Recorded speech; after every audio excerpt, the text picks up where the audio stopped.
What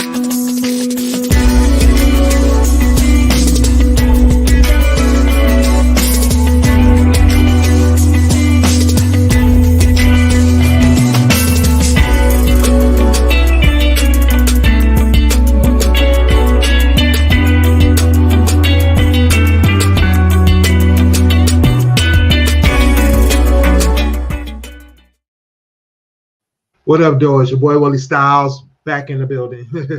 Finally. Right. Sonny, you want to say what up? Hey guys. So Sonny's been in here. She's been working. She's I think her and Hank been the only ones working the last month and a half. I mean, I did a show with Chevy 2 weeks ago. We reviewed Loki season 2, episodes 3 to 5. I think it was. Yeah, three to Yeah, I still five. gotta catch up on it. Yeah, we got episode 6 coming up next week. We got the holiday this week, so we're gonna skip this week and come back next week and do the season finale of Loki season 2, as well as talk about the Marvels. So make sure y'all come back here next week when me and Chevy get in here and talk about Loki and the Marvels. Just a sneak peek. Both were excellent. Well, Loki was excellent. Marvels was great. It was really great. I wouldn't say it's excellent because they're not everybody's going to love it, but I feel like people who really, give it a chance are going to love it. But yeah, so make sure you guys get back for that. In the meantime, tonight we got a great show lined up for you guys.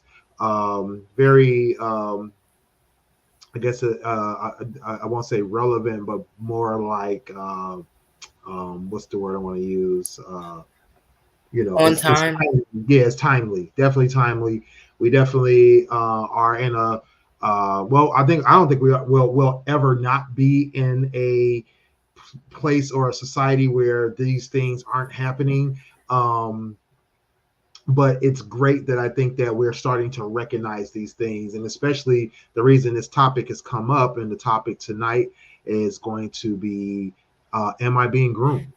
So this topic is very important, and especially in this grand scheme of protecting our children, and even protecting ourselves, in terms of young people, especially when you're getting into new relationships or even just navigating friendships and things like that, and or situationships, all that kind of thing, and realizing that sometimes these things will come up. The catalyst for this show was a couple of Reddit posts that I saw. One was a young lady asking the question, how does she know if she's being groomed? Another one directly asked the question, am I being groomed? And so, seeing that young people are starting to recognize and notice these things just tells me that we're doing a better job in society, especially on the internet, of being able to give people an example or some insight into things that are happening to them, or that can be happening to their friends and their family members, that young people are paying attention to, and that they're speaking out. I saw a young lady, which is another reason I wanted to make sure we did this show, is I saw a young lady talking about SA, and she was saying how she felt that there was so many people in her circle or in her friends, families, and associates that had been victims of SA, and I felt like that was it was not just shocking, not completely shocking. I take that back. It's not really It's probably a high number. It's just it's a sad state of the world, right? And but the crazy part was when she tweeted this out, people gave her so much backlash about the fact of what she said, right? And the thing is that the statement was literally just that she had so many people. I think she specifically said that she had all of the women in her life that she cared about had all been the victim of either like some type of molestation, some type of sexual harassment, some type of SA, or even as far as being sexually assaulted. So it was like the basic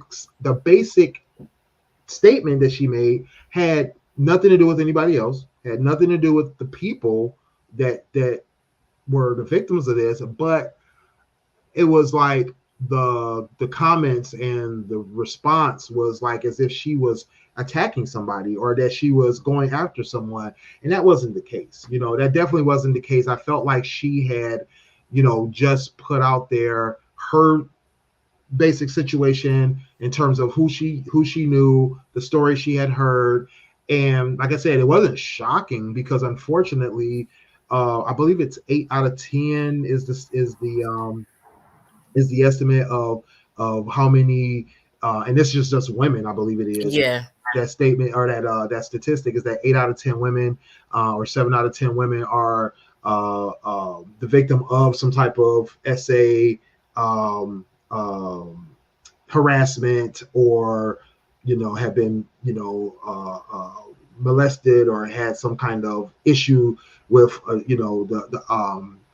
with that kind of thing. And so, unfortunately for her friends, families, and associates, she had seen Quite a that lot, happen yeah. to many of them. And in her statement, one thing I liked about the things she said was that she felt that people who were having a problem with her statement either didn't understand that she was just making a personal statement about herself and the people around her. Two, that it wasn't an attack on a particular um, sex, because some people were like, oh, men aren't the only one to do this, or women aren't the only, I'm saying, or women do this too. And it was like, she was like, yeah, I didn't say that they didn't. She's like, my statement was just saying that these people have been victims. I never said who was the perpetrators, right? She never said that. She never made a statement about that, never clued in on that. And people just made the assumption for themselves. They automatically felt attacked instead of realizing like she's just making a personal statement. She also said that was the people around her. Some people were like, oh, no, it's not every woman. And it's like, she didn't say every woman. She said the women around Yeah, but that, her. people take things so literal. So literal or so personal. I had a guy tell me that like every girl he's dated went through that. Mm-hmm. Yeah. He said, Yeah. he said every time, I hate asking the question, but it's like every girl I've dated or taken seriously been through that. Yeah, yeah. I mean, and I just had that conversation with somebody, and they were telling me similar thing, that they had met somebody that told them that. And I can't say that I've ever, not ever, I can't say that I've always asked that question, or that I've always had that conversation come up. But I definitely know that there's been a greater majority of the women that I've talked to, or have been in situations with, that have told me that, right, that that they had been the victim of something like that. But not all, not 100%.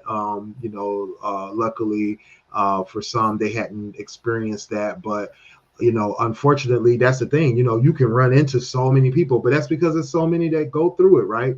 But that was the thing that she was saying, was that just because she has seen that greater effect on the people around her doesn't mean that it's happening to 100% of Yeah. everybody.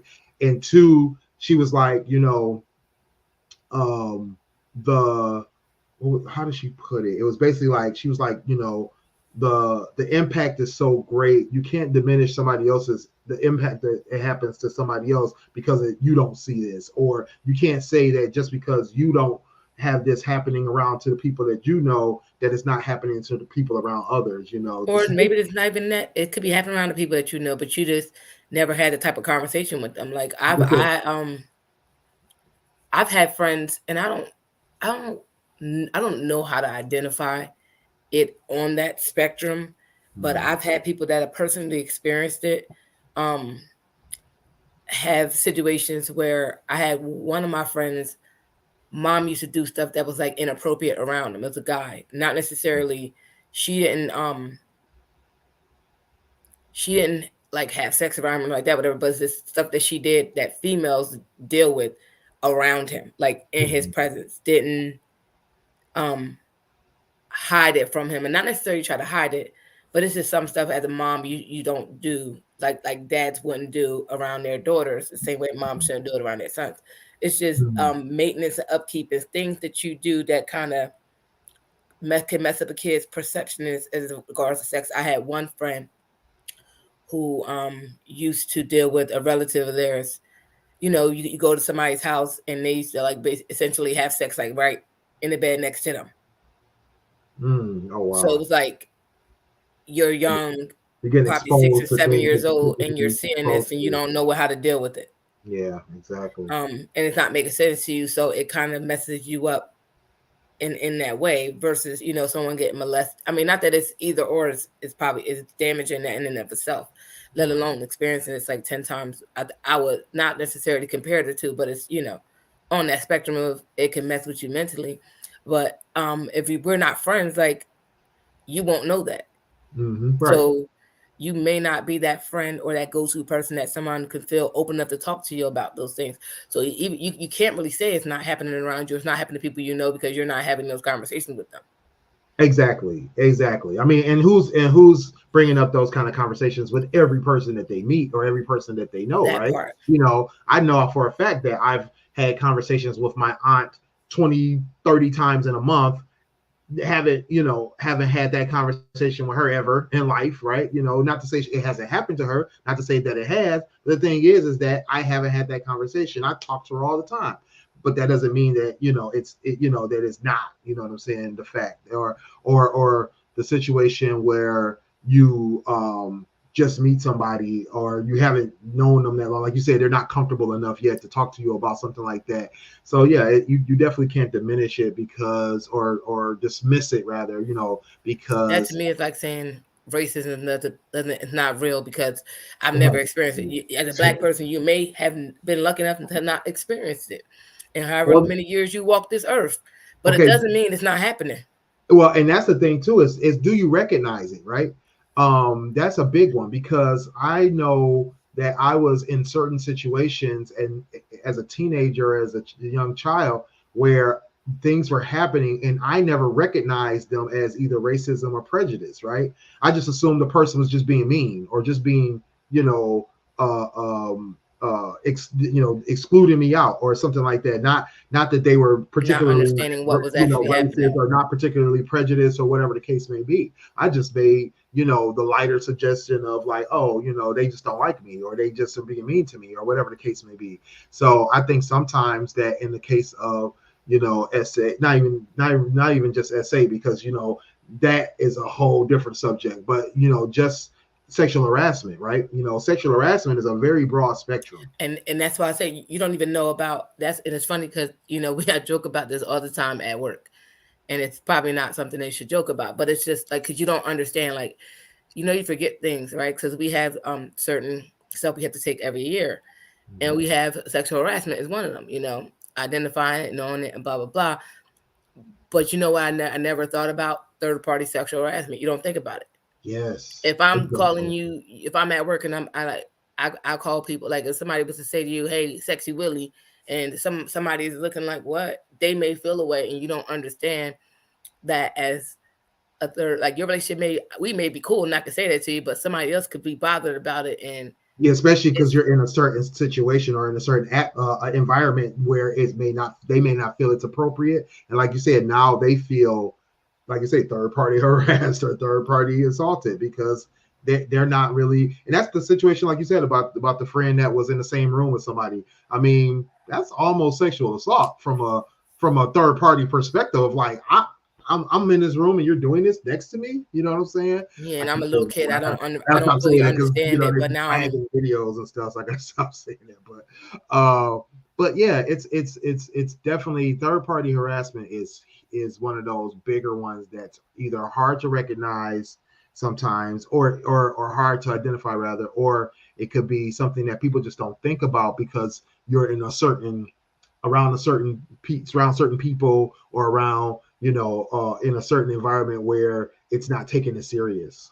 Yeah, because I mean, you get caught up in that one depending on who's around. People take offense to, not to say that people are sensitive, but sometimes people, but you don't think it's offensive, could be offensive to somebody else, and that could go left very, very quickly.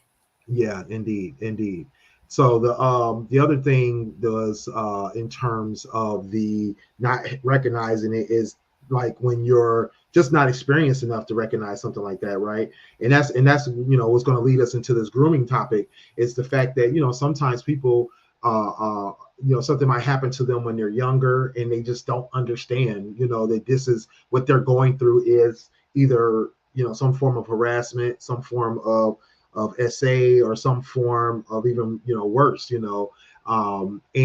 the thing is like you might go through it and not be directly affected by it, but you might later think back like, dang, I remember this happened, and it definitely may not be something you discuss with others, or it may be something you might tweet out, or you might say, you know what, in a greater conversation about it, and you might go, what, this happened to me, and now I recognize what it really was. I don't really have any effect. It didn't really have an effect on me because I didn't understand it at the time, or two, it didn't really affect me at the time.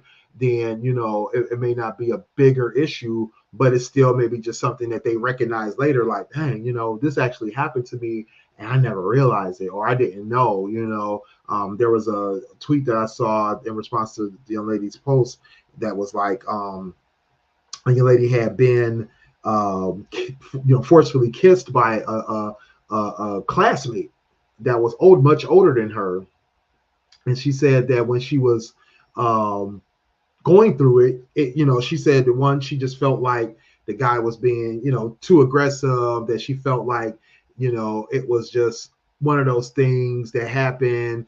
And she said she just moved on from it. Like, she was like, oh, that upset me that he did it, but I was just mad that he did that, and not realizing, what that context, what that really was, the fact that she was 11, he was 16, she was, definitely not, wanting that. And, when he tried to do it, she pushed him away, but he forced her to do it anyway. And she walked away from it fairly unscathed, but she remembered it 5, 6, 8 years later and was like, dang, you know what? That's technically, you know what I mean? That's technically SA, right?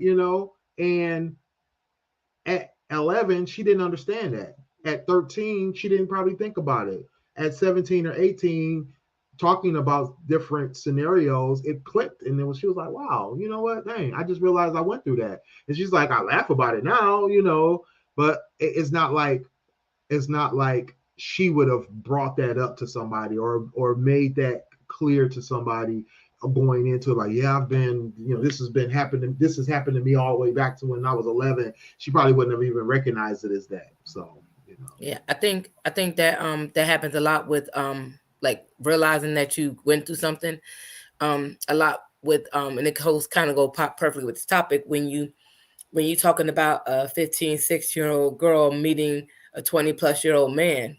Mm-hmm. Yeah. And not like you think, oh, that's your boyfriend, or you get these 16, 17-year-old kids that think they be in love with their teachers, a Mary Kay Letourneau, and like, especially super groomer. But one of her dad was one of the best. But at any rate, it was like you approach, like sexualized relationship between this child who, to their mind, were in love. They don't see nothing. They don't think nothing wrong because I love them. They're not hurting me. Mm-hmm. So then having to get to a point where you realize, and some don't realize in that moment, they realize later on that that's what it was, and it's sad. Yeah. I mean, and I think that's the thing about being groomed, right? Either being groomed, or like you said, in a situation where there's that,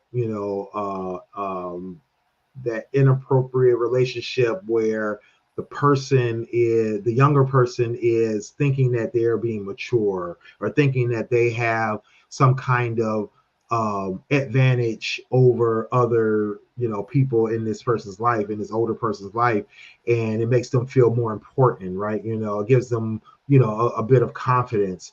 And like you said, they don't feel like they're being hurt. They don't feel like they're being negatively affected.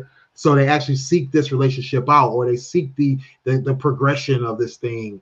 One of the articles that I was reading, the young lady was saying, she was trying to figure out if she was being groomed because she had been shown some special treatment by her, I think it was her mother's boyfriend or mother's husband. And at the time, it was more of a in her mind more of like just extra attention, being feeling special and all that kind of thing. But Let me get my after, spectacles on. oh yeah, I'm trying to zoom in on it a little bit here. Sorry, I'm trying. Maybe I can do this like this. There we go. All right. So yeah, um, the big thing is, there was a lot of things, like nice things that he was saying, some boundaries that she felt was being crossed, things like that.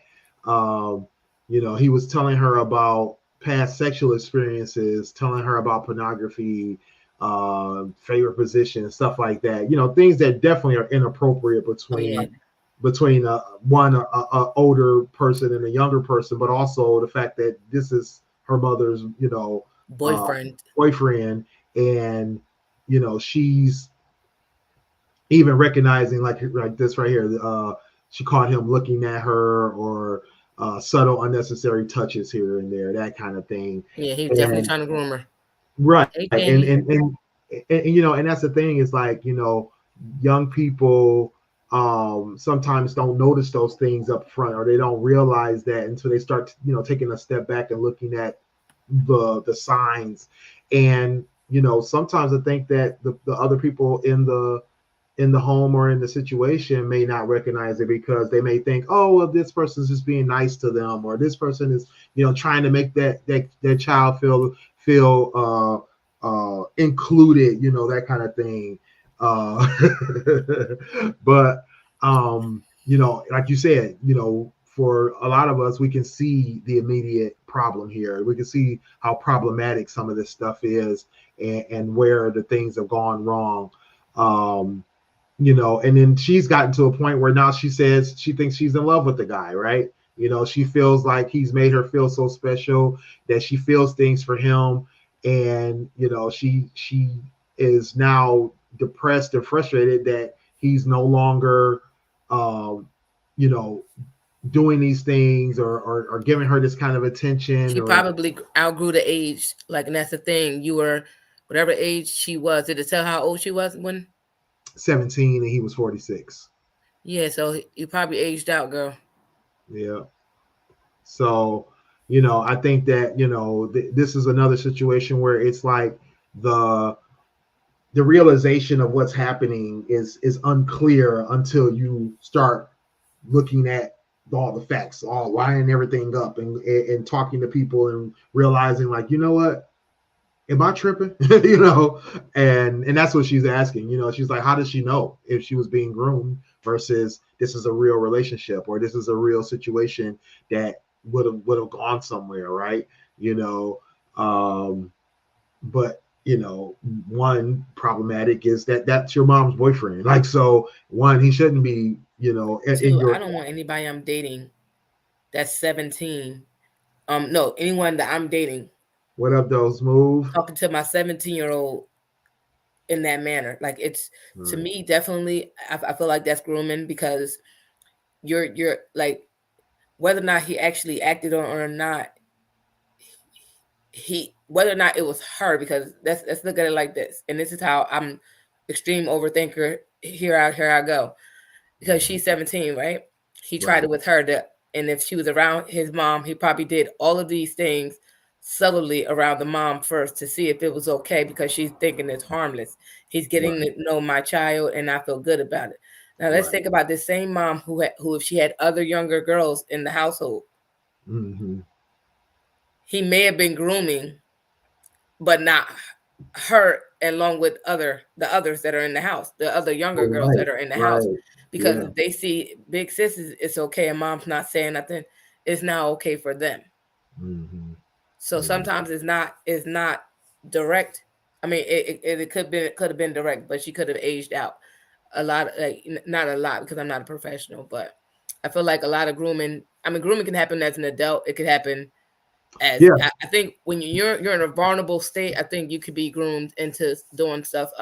We see that with R. Kelly, and a lot of, like, when I watched that special, it was like understanding the level of where you're meeting these females at. Mm-hmm. and then getting them, because like we get caught up. I mean, I could be groomed. I'm 40. Somebody, I've been through some shit. I found somebody that does all the right things.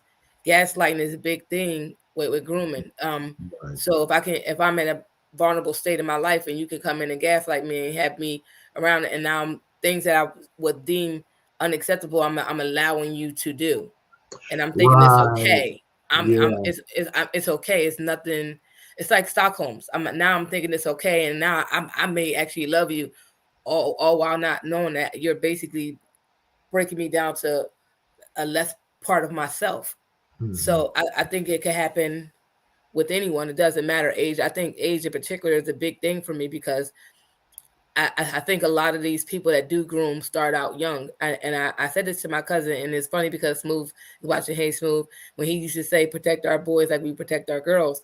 Um, Small things. People like, when you look at predators, they say half the time a predator is preying upon somebody, they do it in front of the parents. Their first initial interactions are in front of parents, not necessarily saying, like, especially with younger kids. So you get they see your kid, and now they buying your kid candy from the store. So now this person is nice, so you're allowing your kid to accept candy from this person because this person says hi to you, speaks to your kid, and makes you feel at ease. I'm very leery of women. I have this and to be quite honest, this is lady that comes around my block and always speaks to my son. She says hi when he goes to the store. She'll try to buy him a cake, and my son wouldn't take it, and I was happy about that. But to me, and I had somebody say to me, well, why are you worried about her? She not know, Right. because Right. she's doing it in front of my face. Like, you're talking to somebody who has been through some stuff. So I've been groomed to an extent to where I Yeah. let my boundaries down, and then I was a victim of SA. So like, looking back on it as an adult, I could see that I was groomed like for a short period of time, but I, like, looking back on it now, I was able to see it, and Right. understand it, especially looking up, little stuff and giving you clues and stuff. It kind of makes sense now, but I'm mindful of that with my son, and I'm mindful of, like, with my daughter. So, like, it's with anyone that I love, I'm just protective of them. But like that, I think it starts when they're in your face. Something Yeah. small like buying your kid candy from the store or speaking is initiation. Yeah, and you definitely have to start being mindful of certain things early on, especially like you said, when kids are when younger people are in vulnerable situations, when anybody's in a vulnerable situation, really, to be honest, like you said, even an adult. Smooth asked the question: is gaslighting a form of grooming or its own thing? I mean, I definitely believe that gaslighting is it's its own thing, because Yeah, it's own thing, because you could be some people gaslight gaslit. yeah, some people gaslight the heck out of you, and you're not being groomed or anything. You're Yeah, it could just be your being kids. It could be it could be whomever can gaslight you. I think grooming is more of more of them get like no getting you groom. Yeah, okay groom. with to accept certain things that aren't good, like you Right, shouldn't right. be doing. It's like a Either you shouldn't be doing, or giving you, uh, um, or doing things for you or to you in order to gain your trust, and then being able gain their trust rather, and then being able to, convince them that, either a relationship or a situation that you're putting them into is okay when it's not. yes, With it's a sense. gaslighting, it's It's more a like, form of control in a sense to kind of get you to be like to basically be okay with what's happening, yeah. But the or gaslighting to part not see it as wrong. yeah, the gaslighting part can be just like a defensive mechanism for the grooming. Like, if a person realizes it, like, oh well, should you be doing this, or am I, are you really trying to be with me, or what, blah blah blah, and the person might be like, oh well, you just crazy. This is not really what's happening, or this is not really, or trying to make you, right, Smooth. It's a form of manipulation. Yeah, it's It's definitely trying to make gaslighting is you more. gaslight is Gaslighting getting is you to question yourself specifically, essentially. yeah, gaslighting is specifically manipulation. But like I said, it can be done to anyone at any time for any reason. Versus grooming, where it's more targeted to to gain trust and to put a person into a situation that generally wouldn't be acceptable. So And they could be controlled to like to some, I'm free but I'm not free. hmm Yeah, Smoke said That's I was what born on know slavery the was kind of a form of grooming. feel that way. Yeah. You said what was that? I said slavery was a form of they some like slavery. I don't want to go that deep in it, but I feel like with slavery when you had like the people that were um no, who was The I just read about her. What was the when George Washington's I can't think of her name right now. well, I know that there were like and it's so funny because I was at a plantation doing a plantation tour, and this guy was talking about that, and he was saying how like there were certain plantations where slaves were treated so well it to a point that made them. I mean that now that's when you actually would call it more like Stockholm syndrome. Yeah, So yeah, it's Smooth. That's what I was talking about. I felt like she, Charlene, yeah. like reading her story, she was groomed because you were free and you came back like, all right, me and my kids, we gonna come back, but if they come of age, we gonna be free. No, Sally, no. Right, right. So yeah, I mean it's another form of manipulation as well. But you know, let's get into some of the things that can that group where like some signs and things that you can identify or some things that you can recognize when it comes to grooming. Actually, I have a article here that might help some folks when it comes to understanding grooming. So this is at safechild.org, understanding-grooming. So make sure you guys check that link out. Matter of fact, I'll put it in the chat as well, so it's easy to uh, click on. There y'all go. All right, so you'll get that in the chat. So make sure y'all click on that. But yeah, so understanding grooming. So sorry, I was supposed to be sharing my screen. There we go. And share. This time I'll get it nice and big for Sunny. There we go. I got my Uh, specs on. I can see. you're right. You got the sexy specs on. I wish I could get this to. There it is. Now it's acting right. All right. So this is actually talks about grooming steps, and this can help a person kind of start to identify things. So they say the first thing that happens is a groomer might identify and target a specific victim. Like I said, any child or teen could be a potential victim, but like we said, it can also be an adult. They say some predators may be attracted to children and youth, but some may just be going after people who are just vulnerable, easy to coerce. Say they may even target youth with certain coexisting factors, such as vulnerable parents. So you got to recognize some of those signs. You know that you're working 24/7, 24/7. You're working two jobs. You got a kid at home that's never getting the right type of supervision, and somebody showing some particular interest in them. You may want to be on the lookout that your child is susceptible because you don't have the time to fully be watching them or to be supervising them and things like that. So that makes your child more susceptible. Or if you recognize that in a child that you love, one of your neighbors or one of your relatives. Gaining trust and access. This is a big one. This is one of the bigger ones because one, as people in the community, people in certain families, we want to be able to be trusted by our loved ones or be trusted by our neighbors. We want to be able to, be that person that, somebody can go to and be like, you know what, they look out for us. But unfortunately, that's what groomers also play on, and they play on that ability to gain access and trust from their victims. Mm-hmm. What up, though, Hank? Appreciate you. Hey, hi. Actually, Hank, did you post the link? What link? I'm sorry, Hank. We'll post the link. Give me a second. Let me Oh, post the my link. bad. Y'all lucky I got through this. Y'all leave me alone. Let me be great. All right, Hank. It's in the group chat. So yeah. Sorry, I look like we excluded poor Hank. Hank like I want to get in. I'm like I want to get in. Right. So gaining trust and access. This is one, like I said, this is a big one.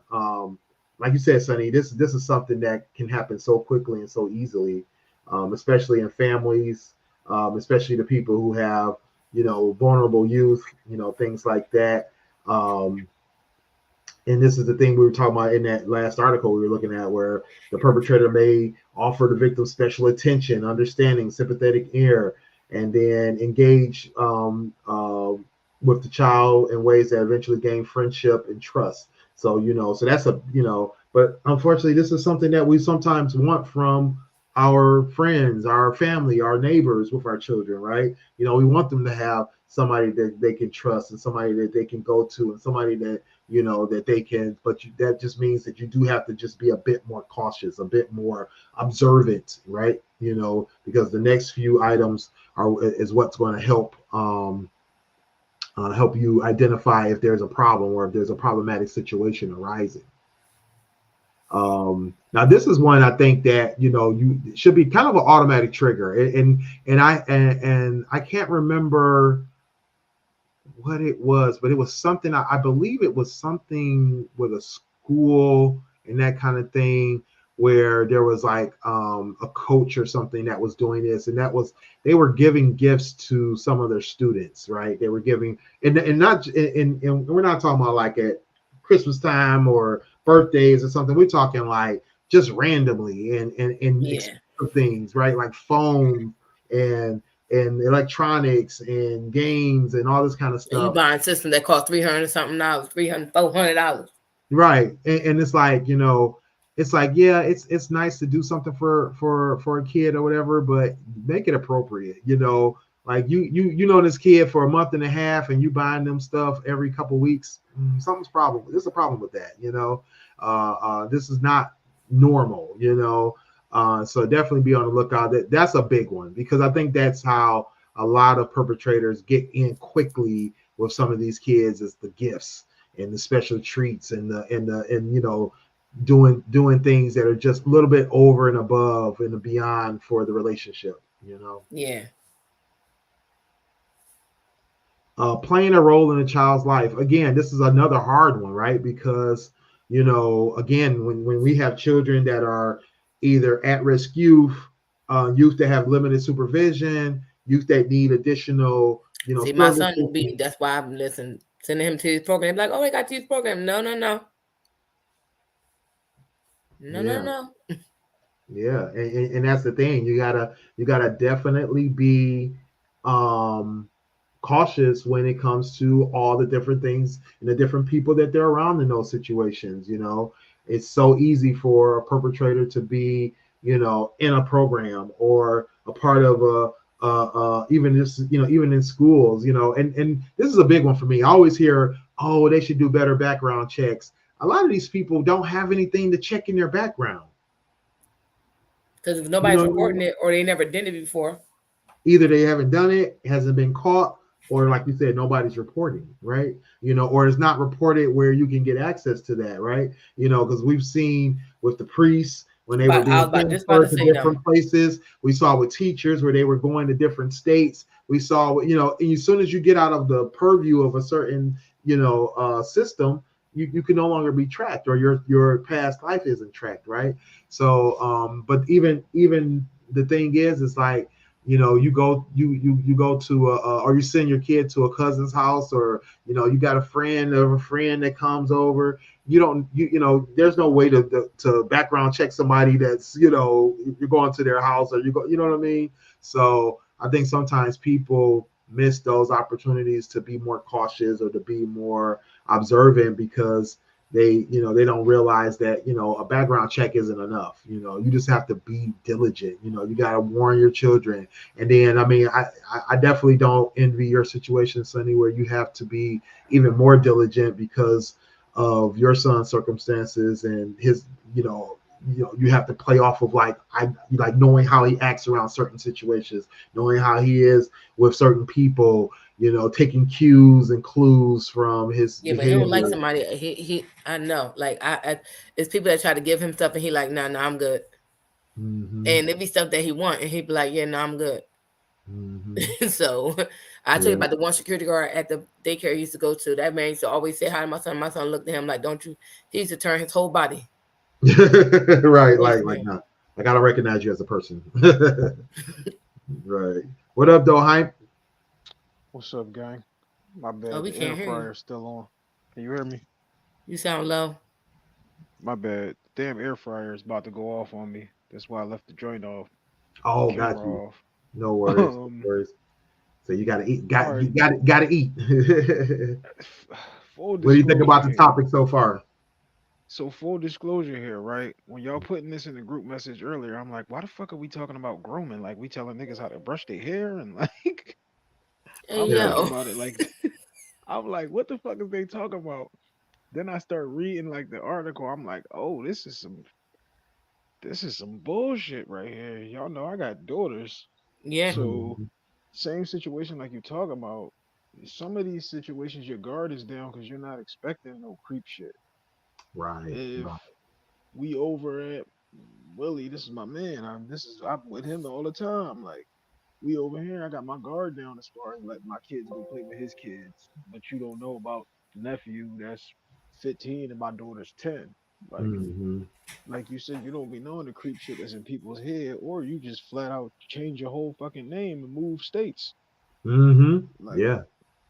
so And now that's why I say you half the started all predators over are because you somebody went you from know. Jersey to fucking, you went from Jersey to DC and started all over. Right. Yeah. And, Yeah. and, That's why we and got gotta especially, gotta be super cautious with your kids. I mean, and even with your teenagers, you know what I'm saying? Because sometimes they don't recognize that the things that they think are okay, or the times like we were just talking about being in an age gap relationship as a teenager, and you're thinking you're special, or you're thinking that you're getting some type of you're being mature, right? And but you're being groomed at the same time, or yeah, you're because this being boy's a sexually creep assaulted, for at the real. same time. See, like Smooth said down in the comments, like he had this situation and didn't even recognize it as a kid. Yeah, you ain't thinking like again, your guard is down. You're not thinking about it like that. Like Sonny Right. just talked about her son. I gotta make sure everything is tight, cause like you gotta be just always on alert, always expecting everybody's a suspect. Right. And Right. it's That's bad a to, and bad I think place to be it's in. hard as parents to be parents, but it's also like you have to understand that you can't protect your kids from everything, and it's like even though you try, you just never know. Like you just don't know people. Like you could know somebody and just not know them, you know. Mm-hmm. Yep. Yep. And it's crazy to think that way because you don't want to be thinking if I'm around so and so, I think it's cool that they giving my kid candy, or I think it's just they because they love me, they fuck with my baby heavy, and they're gonna make sure my baby good, not understanding the level. Like this is why I had somebody I grew up with all my life, pretty much all my childhood up until pretty much adulthood, Mm-hmm. and this person's dad approached me like, "What's up? You turn into a beautiful young lady now, bop bop bop." This and the third, and I'm thinking of my childhood and this person in the relationship I have with this person, and I'm like, hey yo.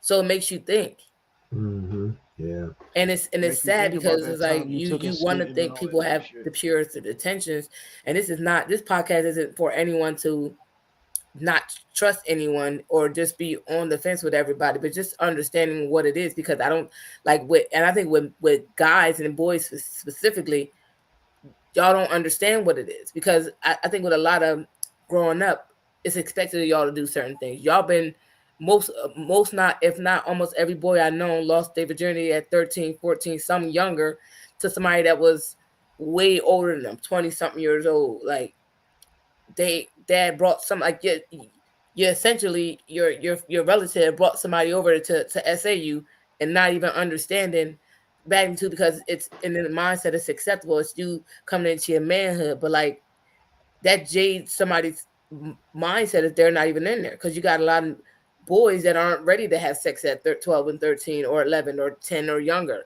But Right. it's like if I say that I felt a way or I felt like I was taken advantage of, then you're a punk. Or what she was just throwing at you, you being a bitch. Like, no, I shouldn't have to have Stand sex to with go through any that. man at 10 and 12. Like, what do we, Mm-hmm. I should be able to say I want to have sex at 16, 17, Like normal, I lose my like normal, but I mean status quo normal of what losing virginity is. But I think with our boys, where they're so quick to have to lose their virginity to be considered a boy, or you maybe get like it's been young since I know since I was young, I had boys that either was scared to say they were virgins because that wasn't you wasn't really a man. Mm-hmm. Yeah. I ain't gonna hold you. That's like weird. Like, cause you like think about the whole situation. Yeah, as the adult, it's a whole lot different on this side of the fence. Cause when you was 14, 15, you just hormones racing, you looking to do any and Yeah. everything. But if your dad like brought a chick home, first of all, I'm looking at this chick funny because you just with it to let this 14-year-old hit and you 22. Or like you 21. Like this is weird. Cause Mm-hmm. why are you with it? Why are you Right. doing this? Like, I don't even. It's one of them things like Sonny said. Like, it's such a negative connotation as a boy, especially a young boy who's trying to be a man and he's not, but he's trying to live up to those expectations. And you put him in a situation where he can't say he's not ready for this, or he can't like try to rise to the occasion, so to speak. And that Right. will fuck somebody up. Yeah, I mean, I didn't go through that or see anybody go through that, but I definitely have heard the stories and seen the situations play out where that was a thing, and it's crazy because I think that it's Exactly, Smooth. a lot of it is because that person may have been taught the wrong thing, or gone through life being told oh this is okay, this is a rite of passage, help this person out, whatever the case may be, and it's definitely not uh you know uh, uh giving them a pass, but it's definitely saying that they're a victim too in certain situations. But obviously, like Smooth saying, he said he was 14, she was Yeah, 20. but And this is a situation where he felt like he didn't realize at the time that he was being groomed.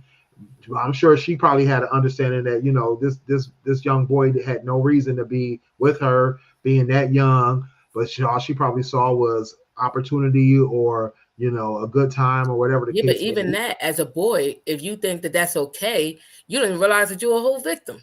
Exactly. No, exactly. So, like, A and lot of us go through that where we don't realize we're a victim, and, That's what I like just you was were saying, saying. Sonny, we feel more, uplifted about it than being a victim. We don't, it's like, oh, because I definitely remember, having that conversation when, they were talking about the whole situation with the young kids, being with their teacher.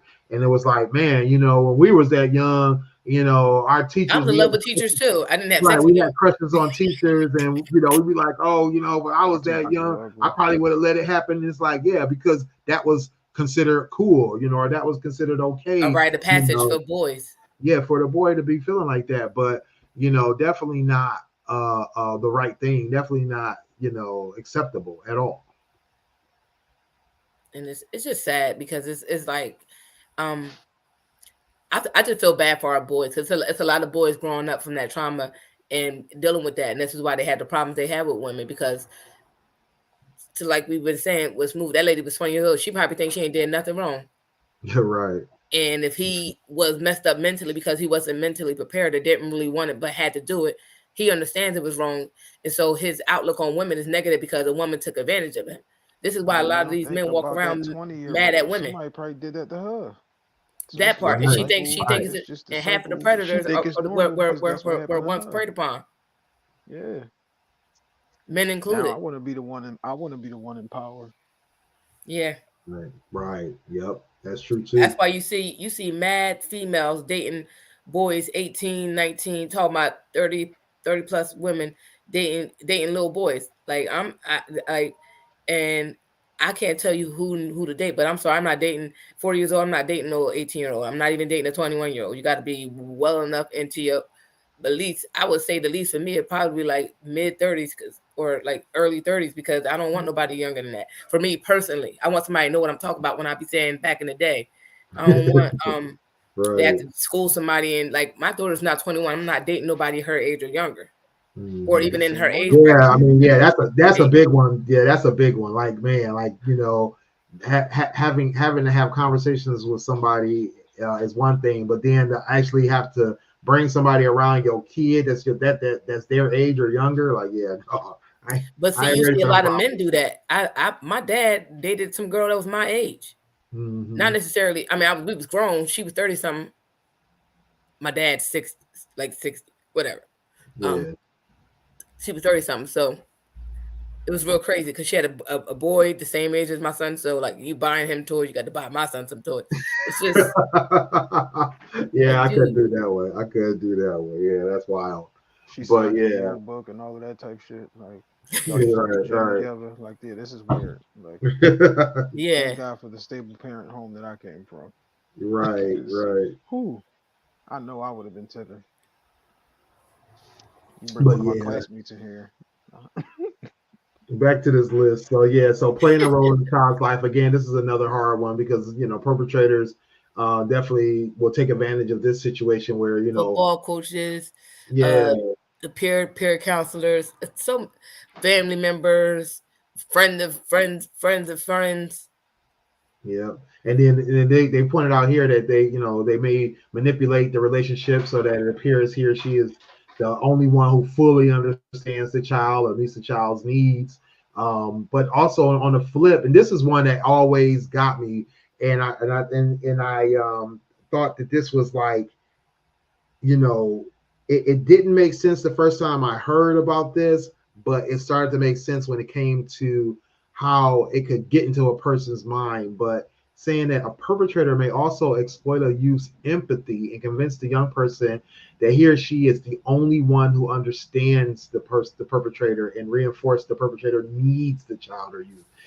That playing that whole role of like they like that older person may be like, oh, you're the only one, and this is what I was talking about, like making a young person feel like they're more mature than others, making them feel like that they're the only person that older person could love because they have something that nobody else Very has. Kayla Turner. Yeah, so it's like that kind of They mind do. manipulation and that kind of uh, uh, play on a person's feelings. Especially when a person's young, vulnerable, they really never been in love before, or they never don't really understand what love really is. It might make them feel like, oh, well, this person needs me. They love the person I am, and they think that I'm the right person for them, and it might lead that young person to think that they should be in this situation with that person, and that's Yeah. with that Yeah, perpetrator. like this So shit is weird. That's like, all yeah, right, you mentally fuck somebody 20 years younger than you. Great. Yeah, and then You want a fucking that's why they cookie? still stuck with you. You see it the most, like outside of R. Kelly, like with Mary Kay Turner, when that little boy, like even like when you hear them, I think it was it 10 to 20 years later they did like a little thing on them, and mhm. he was like, he is so jaded. Like he like, I still love her. Like I don't think they're still together now, but like they were showing Right. their life. They were showing their life after like years after the situation when he was an adult. They when she got out of jail, they got married. Like all this stuff, and it's just like, hey yo, But the crazy part with that one, or that not that one situation, but that type of situation is that it happens so often, yeah, and it's the thing of that person having that kind of access to a child and understanding how that child operates in terms of their mental capacity, their personality, they have so much access that they can totally play on that person and take advantage of them. It's a little different than just again not giving a pass, but like saying it's a little different than a situation where a person might be you know that one time that they see a person in a or not one time, but like like only occasionally seeing somebody like as like visiting them, visiting a relative or visiting a friend and that kind of thing, and they're trying to build this relationship like that being that close to a person, that daily exposure, that teacher student relationship is so terrible to take advantage of. Like that's a whole different kind of low, you know what I mean? Because that teacher knows that they know that student way too well, that they can take advantage of them. And even worse being that's a child versus them being an adult. But I know that And there they was got one this case psych recently evaluation. where the teacher was more like a younger adult, like a 22, 23-year old teacher. And somehow she was being, put into a classroom with 16, 17, 18-year olds. And, so she ends up in a relationship with like a 17-year-old. And it's that kind of thing that's even, more weird because it's like, this probably could have been prevented. Because I'm thinking like, you got somebody that young in a situation like that, you need to separate that. Like they don't need to be around. They You're still not even kids. supposed to be in the. But You in their shouldn't be in the mind, they may be building. thinking like, oh, well, this person looks like a person that I would be with, or this person looks like, and that's even worse. You know what I'm Hype, saying? you low. I didn't hear that. That person that's 22, 24 shouldn't even be allowed to teach high school. You should be only in elementary school. Like you Exactly. should you should only have like kindergarten because But I like you think with that said, situation that she was in elementary, right? No, no, this was a 17-year-old that Oh she was a yeah, nah, teacher yeah, of. he said Yeah, 17. Yeah, yeah. yeah. And this teacher was like 22, 23. That's like crazy to me. Like, bro, like you I remember having a teacher that looked like really young, but turned out she was like 30, 31, something like that. But still, that situation, it's just, it's just a bad situation. I don't know. And I think even that turned into a mess when I was in high school. If nothing else, rumors, but definitely felt like it was facts too. But I think that it's still, it's still on that teacher to do right. yeah. They know they're there for a job, not to be trying to get with the students, Or not date to or fall in love with somebody's child. Because that's if why I the said, student like, is man, seven, teachers will even have if your the psych student is 18 evaluation. rather, they shouldn't be there to be trying to hook up with the student. The teacher will know, like, he come from a broken home, or his mom did this, or his dad did that in Exactly. certain situations. So it's like, I know I got the whole fucking playbook. It's duh, I scored the touchdown. Like, Yeah, that shit yeah, is and weird. that's what's problematic to me. It's like they got the students whole. They don't. Like it don't take much for them to know everything about the student because they already got everything right there in front of them. The next thing is isolating the child. So this is an easy one to kind of spot. Again, it's a situation where it's like, okay, if you're in a situation where your kid is minimally supervised or has has to be picked up or all that kind of stuff, or goes to different events or things like that. This may make it easier for a perpetrator to isolate the child. But in terms of when your kid is away from you or when your kid is away from family that you definitely trust, this is something again that you have to be conscious of and have to be more cautious of, because somebody offering your kid rides or taking the kid out of their normal surroundings and giving them access to places and things that are just maybe a little unusual or a little out of you know out of character, things like that. Because the football coach shouldn't be taking your kid to the museum or Yeah. Be the taking the whole class to the museum, but not just when they shouldn't be doing it anyway. But take everybody. But don't just take my child. exactly, stuff like that.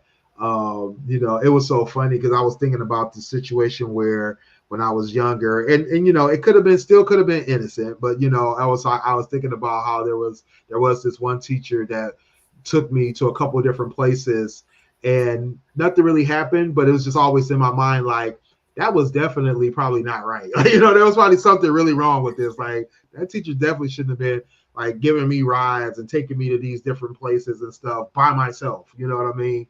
And she seemed nice. She seemed like she was, on the up and up, but it just definitely fell off. You know what I'm saying? Later on in life, when I kept thinking about it, like, damn, you know, and there was definitely some times when I felt like, um, well, not at that time, but when I thought about it, where I felt like, that was when somebody probably should have stepped in and been like, what's going on here, or or said something. And I think that's the thing, is that sometimes people are afraid to say something. Mm-hmm. Sometimes people are afraid to speak up. Even the parents, because I mean, look at the guy who was molesting the gymnasts and stuff like that. Some of those parents mentioned that they felt like something was off or something was weird. They just were afraid to say something. They just thought like, oh, well, he knows what he's doing, or he's the doctor, I can't really say anything, or this person is an authority. Who am I to say something? They trusted that person. Yeah. Broken trust be the problem in those situations because it's like, man, to send your kid out somewhere and you like, I gotta leave and trust that everything's gonna be cool. The first time you get a phone call about your kid got a hangnail and you hitting the lid, like you Right. don't want to hear that shit. And like you just said, the football coach is taking you. Where you going? Tell me what you going. You don't need no ride. Because again, they know all of your routine. They know them kids inside Yeah. and out. So they know like, oh, your mom works 7 to 3 every day. So she ain't Mm-hmm. gonna be home when I drop you off. You ain't Right. got no dad. You ain't got no mom. Like they know all that shit already. That be the sad part. Right. Exactly. Exactly. Yep. Smooth says, when I was in elementary, we had a teacher who taught us how to use instruments. Be who taught us how to use instruments was accused of touching a student. He was giving the child private lessons. My friends and I quit ASAP. Yeah, I mean that's the thing. You got situations like this. I mean, and that's the thing. At the time, they probably the parents probably thought, oh, cool. This my kid is excelling at this particular skill, and their teacher's going to give them special treatment, and they're going to do this and do that, and it's like it's a setup. And it's sad, like you said, Smooth or Hype, that it's a bit of broken trust. It's just like you just said though, special gifts and shit telling you like that you was the special 8 year old or the special 12-year-old because you're more unique than everybody else. And now your parents is buying into this shit. Now you said you at the museum on a Saturday with this nigga. No. Right. Yeah, exactly. And so Smooth said, sad part was that other teachers wanted us to defend the teacher and say our classmate was lying. That's another thing, is that sometimes people have so much clout or so much, reputation behind them that they can hide behind that and they can use that to their advantage. That's a form of gaslighting. That's a huge form of gaslighting. But almost pretty much in this situation, it's a third party gaslighting.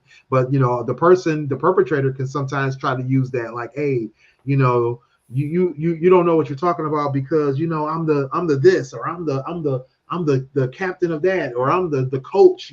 So what you're talking about is what I always do for everybody, or I'm not doing this for you because of this, or I'm not doing this to you to hurt you. And they'll hide behind that reputation, or they'll hide behind that clout that they have. And unfortunately, some people will support that clout, and some people will support that reputation. Yeah.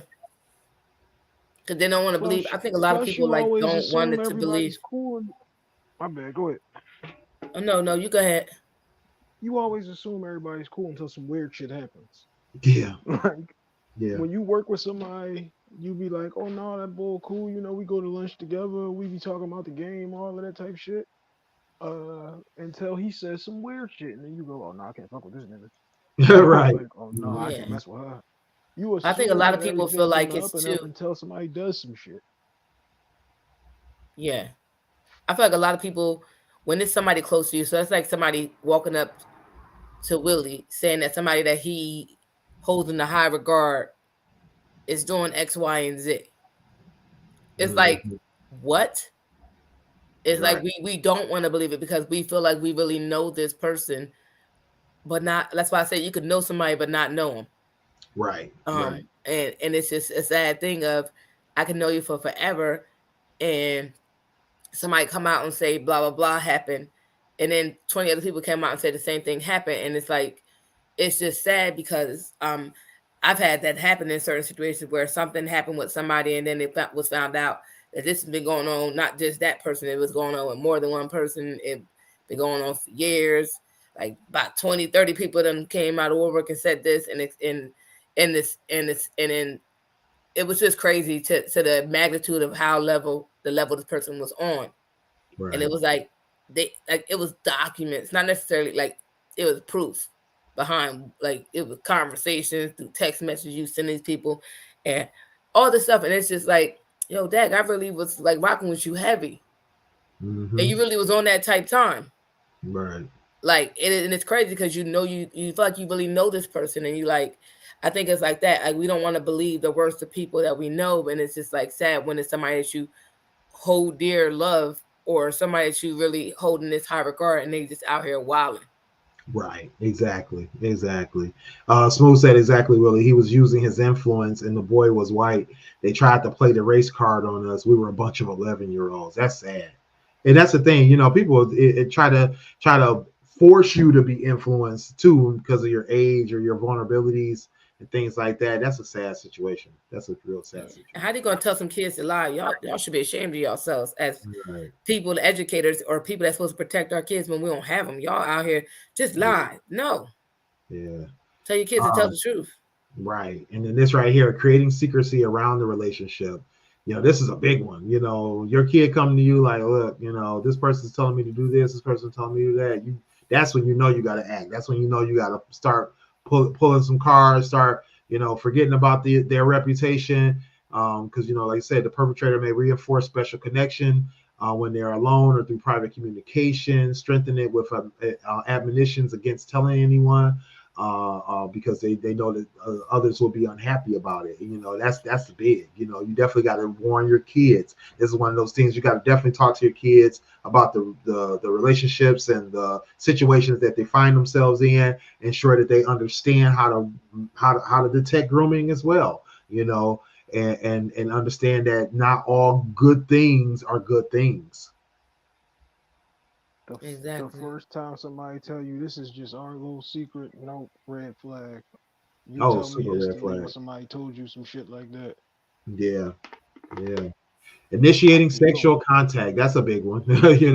Definitely warn your kids about their private parts, their sensitive areas, things like that, because somebody doesn't have to directly touch your sexual organ to get you aroused. So you got to teach your kids about that too. Like, oh yeah, they may not touch you here, but they might touch you here, or they might not do this, or they might do that.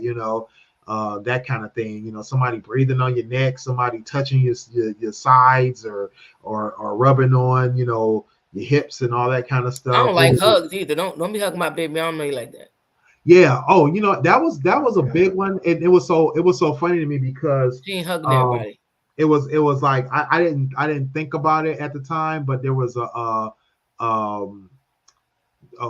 an event or something, not an event. It was like a special day thing that we had where we had the parents come in and everything.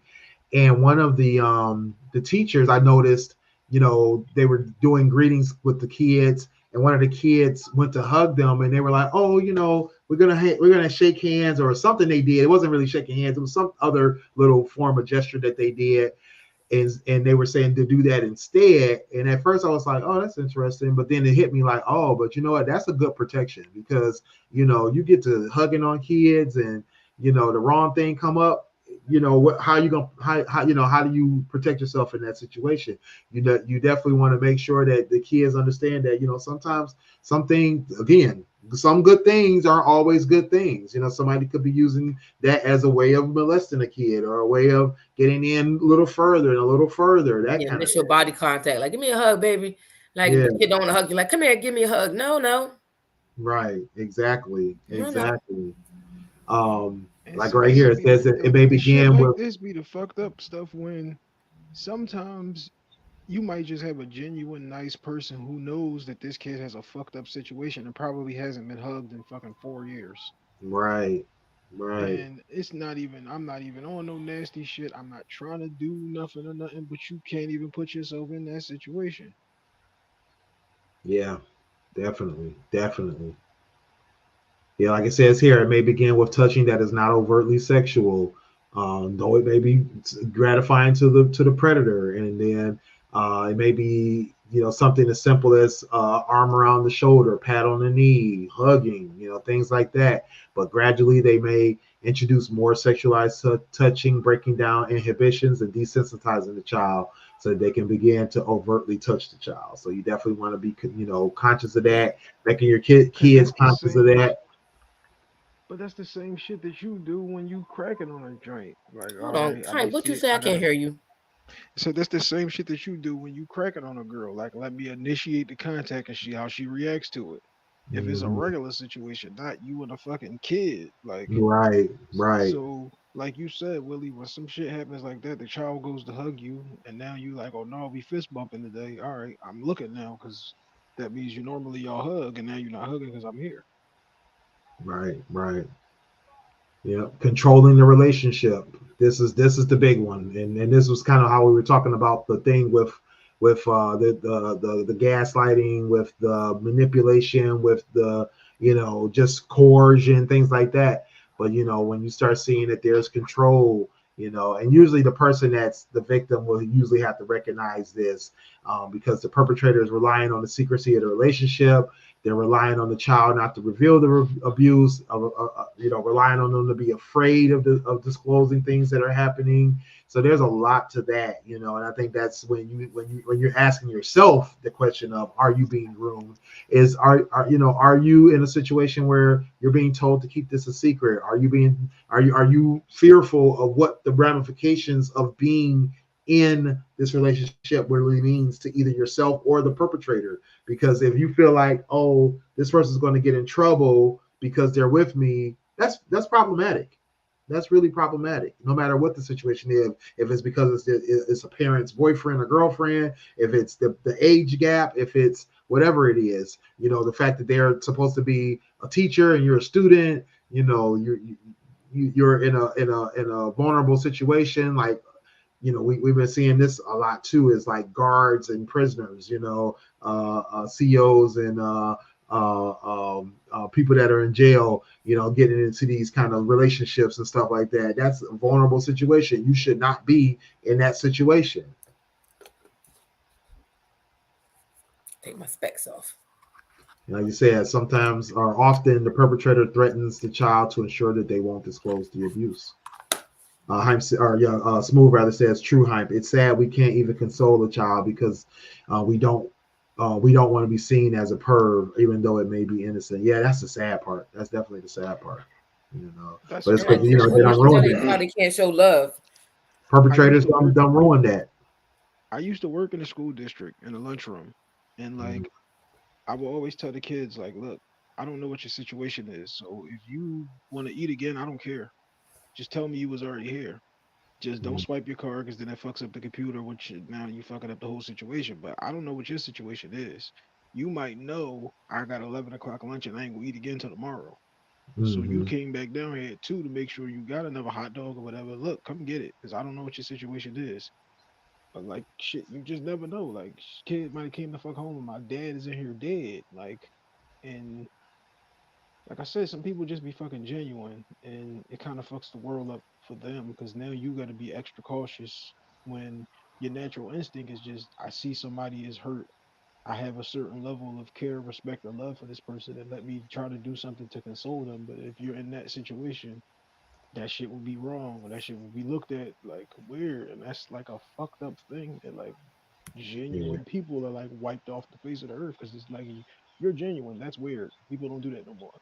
Right, right, right. Yeah, I mean, and that's the thing, right? A lot of this is going back to the fact that these perpetrators have ruined this to the point where you do find that people being just even being genuinely nice or innocently nice or trying to be a good citizen in the community or things like that is looked upon with a side eye or looked upon with a frown because it's like, what are you doing? We ain't doing that around here. And it's like, dang, like, I'm just trying to help out. Like, nah, we good. And and Yeah, that's like sad, but that's because I people was have to be cautious. They got to be cognizant of what their kid is going through, what that could mean. Because you think about it, like a person does something to your kid that could ruin them for life. Yeah. That could destroy that kid. You don't know how they're going to take or how they're going to be affected by that.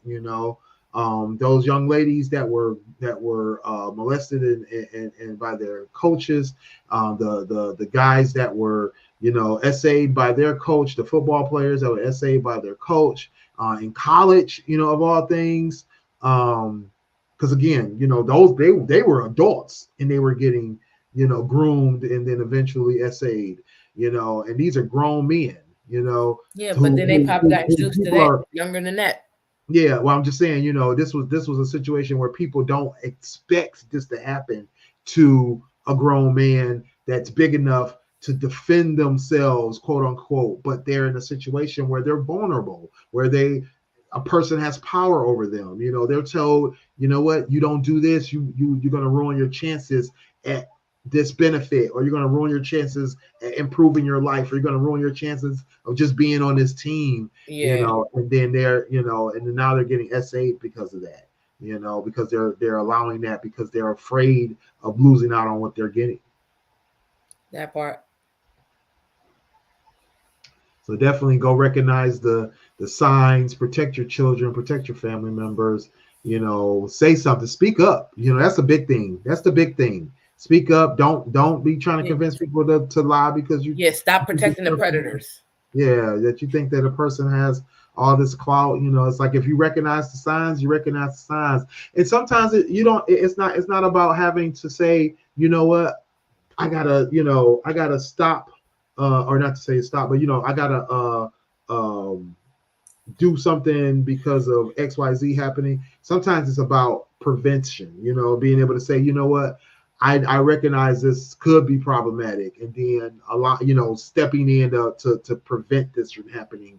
If a kid is getting gifts from somebody that they shouldn't be getting gifts from every couple of weeks or every month, then stepping in and being like, look, enough of that. Whatever you think you're doing, you shouldn't be doing.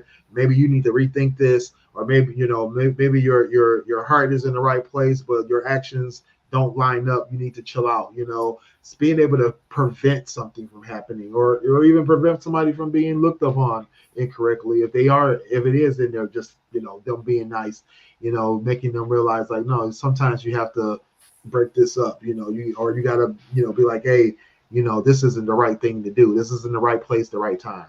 Yeah. Definitely. Yeah.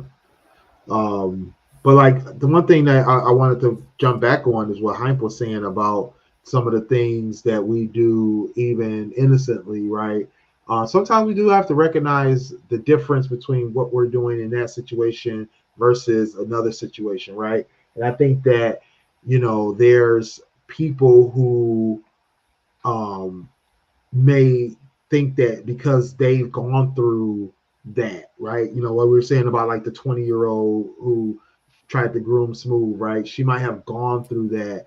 Like, just because you've gone through something doesn't mean that it's okay, and it's okay to do to somebody else, right? And so we definitely have to be on the lookout for that kind of thing, like because it's a what do they call it? It's like a revolving door. Revolving, right? It's something we see in families, see in neighborhoods sometimes, even where these people who have been assaulted or victims, they turn around and do the same thing to others around them. Yeah. Yeah, that's like the never-ending cycle. Because this person did it to that person, and then you just gonna keep doing that shit because the victim becomes the predator. Yeah, vicious cycle. Yeah, definitely have to be on the lookout for that. So, all right. I think another thing that had came up recently was the matter of fact, I'm gonna make this the after show topic because I kind of want to make it a separate thing. So one second.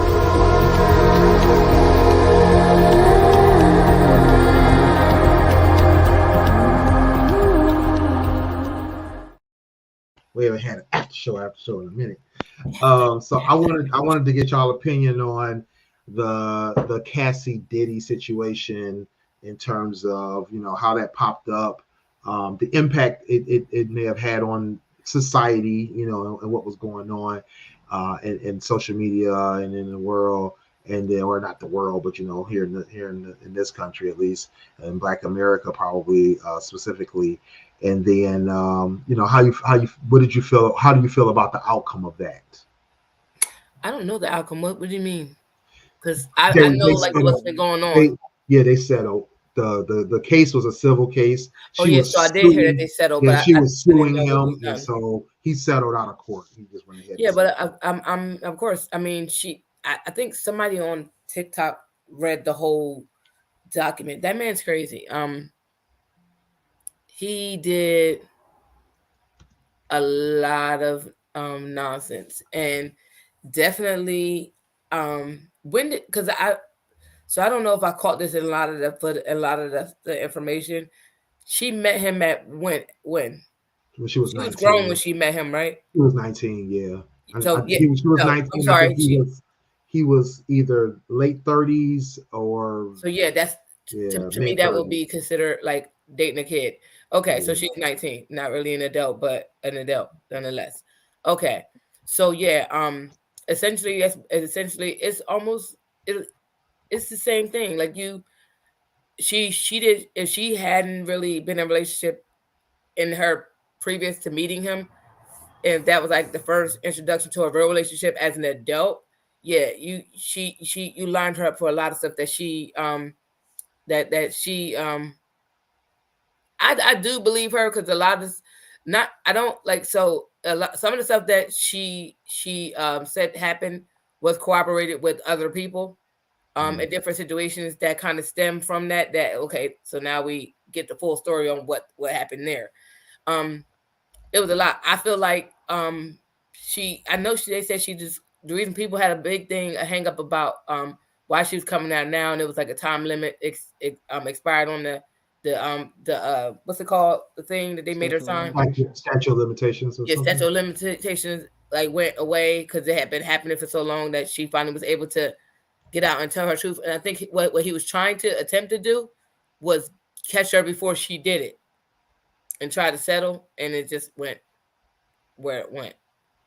Okay, wait. So what were you hearing about the because there's no statute of limitations on this. But no, So so they were yeah. saying that the NDA, the non-disclosure that she just signed, whatever the expiration date was that was on it, Oh, because people were hung up on why she just now saying something now, and it was got like however many years the NDA was covered for. After that, she was able to go, it, it like talk her shit, like say whatever was going on with her.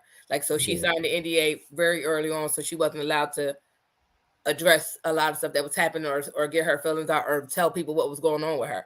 So once that was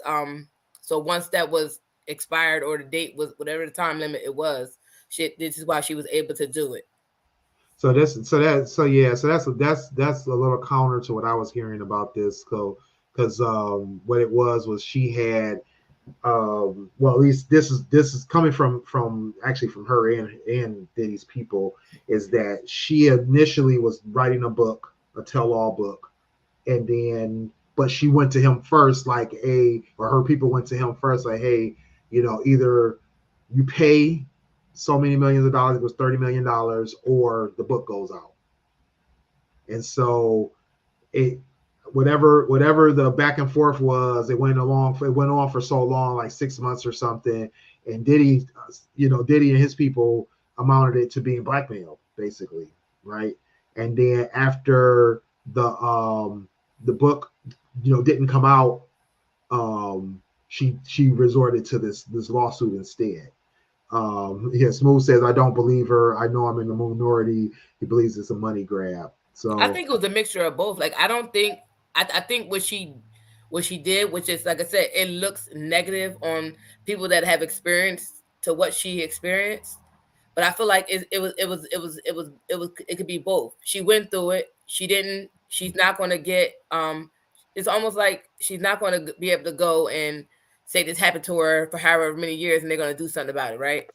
Or right. it was that kind of situation, and then at this point, it's like, well, let me get what I can get, and that's essentially what she did. Was it cool? No, and that's why it's going to be. It's always going to be either it was for money or it really didn't happen to her. It really could have happened to her. A lot of, like I said, some of the instances were corroborated by other people. So he paid for a reason. He ain't pay her just for thing. He understood the same way he been in talk of town about being gay. Now he out here wilding out on the streets. He was doing a little of both. He liked everybody. He was doing whatever he was doing, and that's just how it was. And at the end of the day, he understood whether or not it's a money grab or not. He didn't want everybody to get everything. Everybody eventually are going to get most of the stuff. But you're not going to get everything. Yeah. What's your thoughts, Hank? So this is why I hate these situations. Is Exactly. you don't need no evidence or nothing. It's just your word against mine. And with one tweet, you could instantly just ruin my whole life. You could ruin 15, 20, 30 years of credibility that I had by just saying that I did some shit. I could win the lottery tomorrow, and Sonny could come right out and do a live and say, Hank grabbed my butt in 2006. It was inappropriate, and now you entitled to, like he just said, $30 million or whatever. Like, so I feel bad for the people that this shit is actually happening to, because now it's like you don't know who to believe, you don't know what to believe. And I used to listen to this radio show, and dude was a former football player. He was like one of the union reps, and he said his baby mama locks herself in the room, screaming and hollering, breaking shit, and it's like he's killing me, he's killing me. He's standing outside with the cops though, so Mm, he's standing there with the cops. They see the shit flying out the window, and she's screaming and she's hollering and all of that, but he's out here with the cops. He like, you don't know how many times niggas will just cut the check just to get rid of the situation. right. If Puff settled that shit the next day, it's because this 30 million ain't gonna be worth me losing 400. Like, Yeah. so Yeah. that's my problem with these situations is now you don't know who to believe. It fucks it up for the person that's really in a bad spot in a bad situation because it's just hearsay at that point. You don't fucking know if it's nothing, no tangible evidence, no physical evidence, no nothing. That my brother always would say this. I need ocular proof when you bring these joints up because it could just be anybody can say any fucking thing, and now your whole situation is tarnished. Yeah. I mean, I definitely agree that it's a bad situation because of the timing, the amount of time that's passed since the situation happened, but the timing in terms of the way things played out in the timeline. I definitely feel like Smooth said she damn sure didn't get 30 mil. Yeah, I'm pretty sure she didn't get 30. I'm I sure that mean, was like you shoot for the stars. bid high to get what you really want. Yeah. But Copy. I feel like the situation, this is what I felt like in this situation, because I think we all can agree that Diddy is on some weird stuff all the time, right?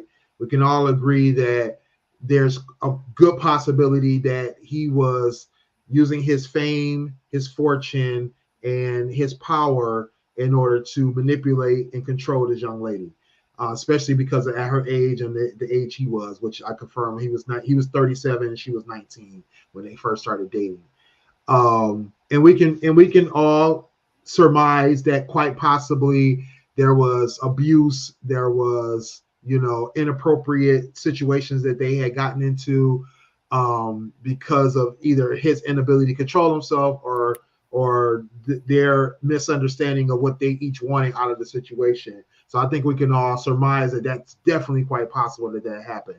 Problem I had with it is that you know I like Hype was just saying. I feel like this was a very good opportunity to create a real narrative and case against not only Diddy, but just people in general who do this, right? Who use their power, their presence, their money, things like that to manipulate and control. This was a great opportunity for her to kind of bring spotlight and really do the work to make this stick, but she didn't, right? She But see, she then she I feel definitely. like, but I'm sorry to cut you off, but see, then I feel like, so with her in particular, no, right? She did whatever she chose to do. She got to live with people feeling like she just straight out lying, whatever, whatever, whatever.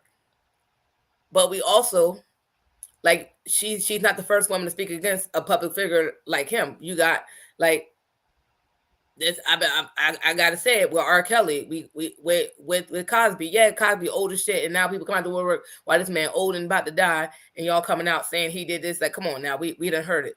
But at the end of the day, you have, but even with them, you had people that came out and said stuff. You had people that came out and spoke about R. Kelly, and they weren't like, they didn't get.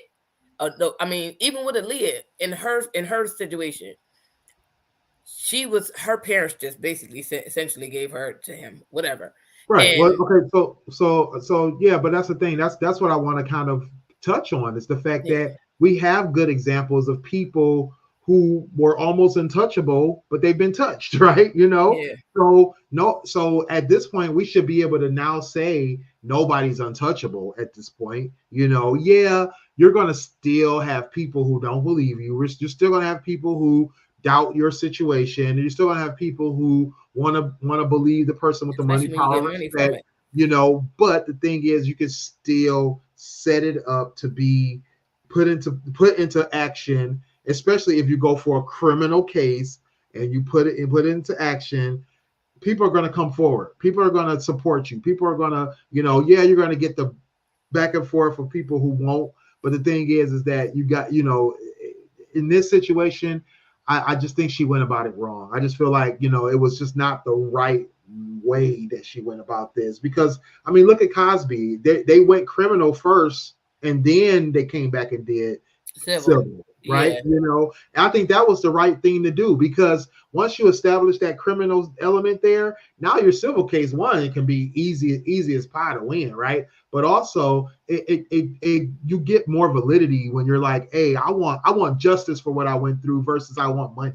You know what I'm yeah. But I saying? think even with like so what the Smooth said about she sacrificed her whole career, she didn't sacrifice her career. He snatched that career. He made it and he ended it very quickly. The same way he ended making the band and all the other groups that he managed or people he managed and he did it. He she probably did. I mean, I get it. That's why I say I understand the negative connotation that she's going to get with this, but it's still, for me, just not like, and I don't know 100% the situation, but I wouldn't just like, I would say as just the same way we hold her to the fire, why you paying? Right. Well, no, the If why you you paying feel, part, I think that's obvious. Like yeah, why you sometimes paying if to no, get out your hair, to get out, we have people that don't care. They but just that's want the their thing. name clear, period.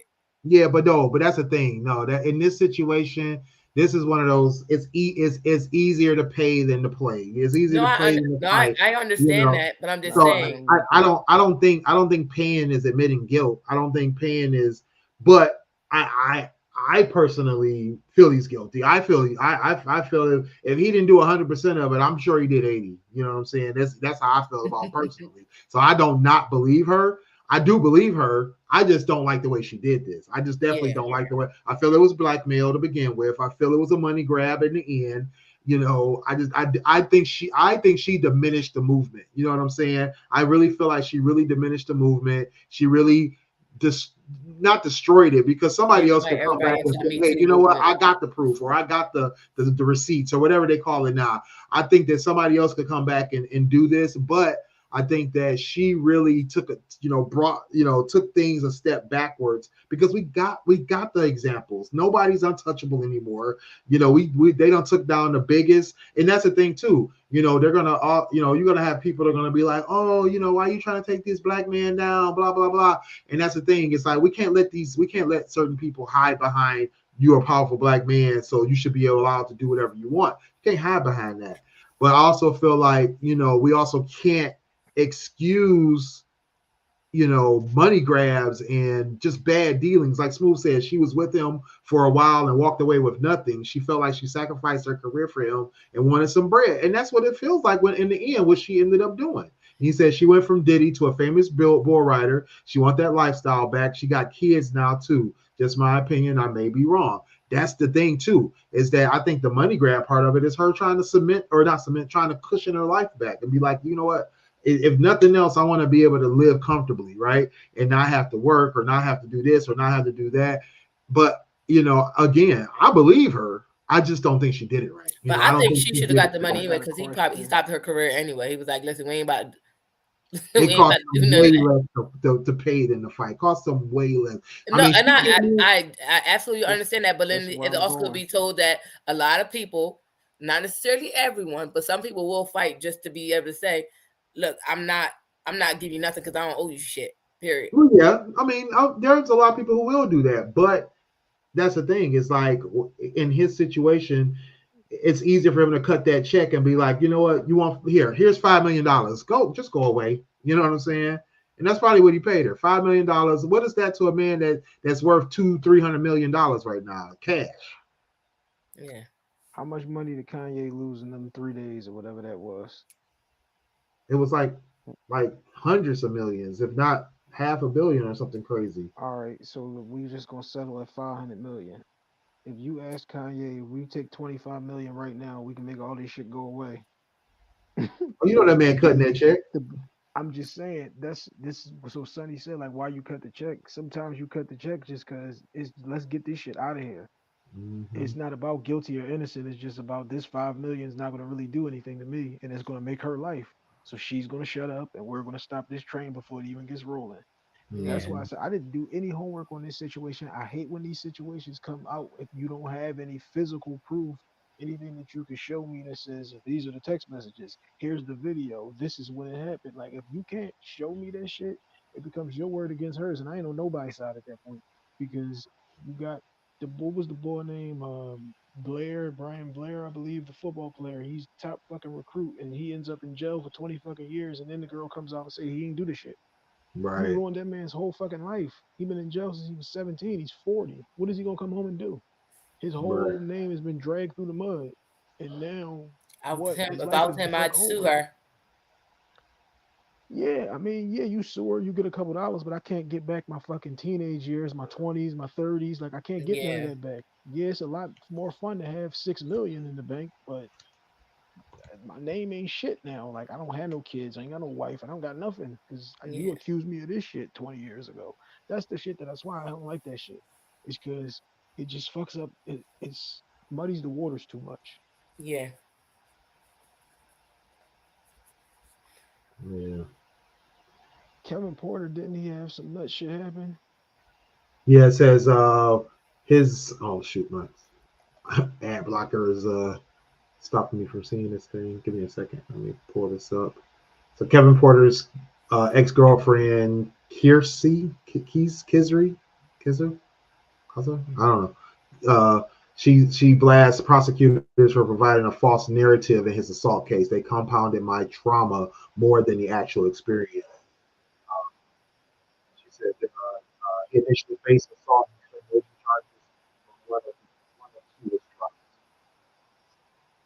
Wait, you start cutting out when you start reading it. I ain't catch none of So that it shit. says WNBA player Kizri Gondrezic has fired shots at the office of the Manhattan District Attorney for its false narrative regarding Kevin Porter's assault case. Uh, they said that she's repeatedly denied her ex-boyfriend attacked her back in September, and that the DA's office handling of the incident has compounded her trauma even more than the actual experience. She claimed that she Wow. provided officials with a statement 1 week after Porter was placed into custody, and that her original criminal complaint was taken well out of context. And now Yeah, because she's he out asking of the league. the DA to actually come out and explain her version of events reported to authorities. Nah, I didn't know that, but I know his ass is out of the league now. After that shit happened, his Yeah, it contract said might the be getting cops terminated. fabricated the story about him beating her and breaking vertebrae. She went on Roland Martin and said it was a lie. Yeah. Oh wow. Oh, Kaiser. Okay. Yeah. Yeah, Is she black? that's what Is I'm she her name saying. Kaiser? Damn. I don't know. The last name gave me like a Nigerian vibe. Yeah, yeah. So I actually got the article up. I can show y'all the article real quick. But see, that's what I'm saying. Like, I don't like that. I don't like when them shits happen because you never know what's the truth and what's the bullshit. Right. Right. Yeah, exactly. So now you don't really want to be screaming and hollering on either side because what if you're wrong? Mm-hmm. Trying to see if I can do this in reading mode because this junk is Smooth like says she mixed. she mixed. Mixed with what? Well, black and black. She's This light young skinned lady. black then. Yeah, see, you don't never know with these makeup situations though. Oh, okay. Now, I don't know. I'm sorry. I don't mean to She be might insensitive, but yeah, I'm like, damn, she don't look mixed to me. she But I don't know. she Like you might be said, she light could skinned be. under there. Yeah, right. You Yeah, never know. she 2 shades darker. I'll be 2 shades lighter than that. You'll never know. Right. So yeah. What did Smooth say? Said some say she's backtracking so he can get paid and she can get some money from him. Oh, okay. So basically, what he said without makeup she can pay. Oh shoot, that's wild. What the Um. fuck did I just say? Oh yeah, he said it's so basically like get him to be able to get his money back up, and then she can hit him with a civil case, basically. So interesting So he strategy. did But I no. mean, So he did some dumb shit. He had a non-guaranteed contract, and in the NBA, damn near every contract is guaranteed. He had like one of those. You get $60 million, but it was really like you get 12 million. And if you right, do any dumb shit, we cut you, and now you're not getting nothing. Now they cut his ass, and he's not getting nothing. So now this could be the all right. Well, look, we fucked up the bag, so let's at least try to get back some of this bread. Then I cut you this check again and shut you the fuck up, and now we right, done. yeah. Sorry, all these Yeah, dang it's on ads. weird. Anyway, so yeah, definitely That's why I urge you unusual to keep your fucking situation. hands to yourself. Once we get to putting our hands on each other, we've officially tipped, and now we're making the shit weird. The shit's never weird if we just agree to disagree and walk the fuck away from each other. Yeah, yeah. Smooth says the opposite of what Cassie, the exact opposite of what Cassie did. Yep. Like yeah, but that's the thing, It's like you go after the money as the first step. You're gonna definitely have a lot more people not believing you than believing you. You know what I'm saying? I mean, a lot of people believed her just because I think Diddy's reputation was spoke for itself. He already had a reputation for being, all these things. So adding that was just adding fuel to that fire. So she definitely got the benefit of that. But when it comes to just the overall aspect of it, I think it definitely rubbed some people the wrong way because it just felt just didn't feel right because it was, like I said, for me, it was almost like, not on the fence, but I'm like split on the thing of I believe her, but then also don't like that she went for the money first. It's like, why did you do that? Like, All of the motherfuckers though that's in a situation of power, even if the fucking supervisor at your job, the yeah, floor manager, who the fuck ever is in a situation of power. If you cook the fries at McDonald's, the nigga who oversees how much salt you putting on are using their power in all situations to benefit themselves. right, So it gets a little bit more different when you get the hundreds of millions and billions, but it's the same shit with like the what was the boy name, the Weinstein situation, all of that shit. Everybody understands that you're going to use your situation to benefit yourself. Like I said, mhm, once we start putting our hands on each other and putting situations in spots they ain't supposed to be in, now we've made shit weird. Like, right. as long as everybody doesn't do no weird shit, we're good. Indeed, indeed. Well, great show, guys. We got to wrap this thing up. Just remind folks that they can catch us here throughout the week. We got plenty of content. Monday nights, we have the GFT radio show, Mondays at 10 p.m. Tuesdays, we got the How to Hustle podcast or Hype every Tuesday at 2 p.m.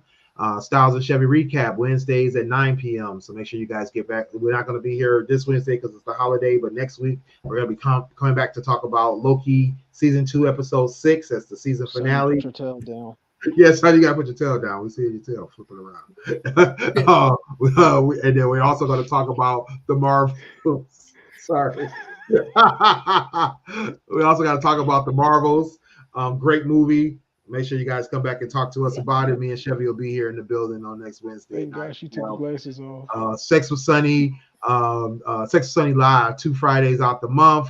And then we also have our new show, I was about to ask about that. Unreservedly Us. That's when the How did the ladies get pilot go? together. It went well. It was fun. We coming back. What is it? The 30th. That's the next Okay. Thursday because Thursday Thanksgiving I'm gonna be eating.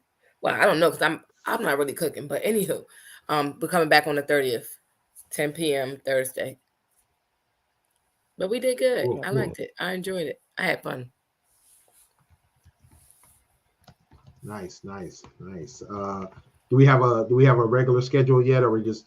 I think right now we're going into December, we're going to be doing I think we're doing every Thursday because we're trying to get the momentum up, and then we're probably going to do 2 Thursdays a month. But for right now, I think we're going to try to just do like some shows back to back, so that way you kind of get used to us. Got you. So yeah, make sure you guys hit us up on the notification bell so you know when to catch the ladies of GFT and their great topics at Unreservedly Us. All right, so make sure y'all do that. Y'all the Instagram page now. For sure. Yeah. They say control your pussycat, Sonny. This is why it's sexual harassment. They don't even know it. They over here harassing me. See, don't even know, man. See, now you got us in trouble. So don't blame Hank now. For the folks who are listening on the audio, and Sonny has a feline. Okay. Cinco decided that he wanted to be a part of the show. He said, "You ain't done yet." Wait, that's Cinco? What happened to the color? He just walked by with his tail because my other cats are black and white. That one is the only one that's calico.